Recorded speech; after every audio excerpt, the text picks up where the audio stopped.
Ledakan matahari GMT 8 April dan gerhana tanda kiamat dianjurkan salat khusuf. Gerhana di bulan Ramadan dipercaya sebagian orang sebagai tanda kiamat, apalagi disertai ledakan. Namun para ulama dan ilmuwan sepakat memberikan jawaban berbeda. NASA dan BMKG misalnya menilai ledakan matahari saat GMT 8 April tidak berbahaya, bahkan menjadi ajang wisata di Amerika Serikat, Kanada, dan Meksiko untuk tetap diminta waspada. Karena ledakan bagian nuklir di titik panas matahari hanya menimbulkan efek magnetik dan kiamat internet.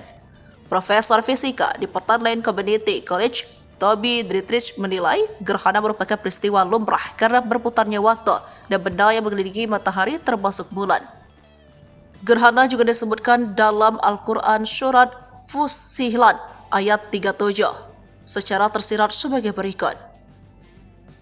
Dan sebagian dari tanda-tanda kebesarannya ialah malam, siang, matahari dan bulan. Janganlah bersujud kepada matahari dan jangan pula kepada bulan, tetapi bersujudlah kepada Allah yang menciptakannya jika kamu hanya menyembah kepadanya. Hal ini dipertegas ulama kawakan Yahya Zaidul Marif, LC, MA, PhD atau akrab disapa Buya Yahya bahwa gerhana bukan tanda kiamat. Tanda kiamat yang benar adalah kemunculan Imam Mahdi yang diyakini umat muslim. Sementara gerhana matahari dan bulan hanya fenomena astronomi, bukan tanda kiamat. Sebab fenomena gerhana matahari dan bulan bisa diprediksi.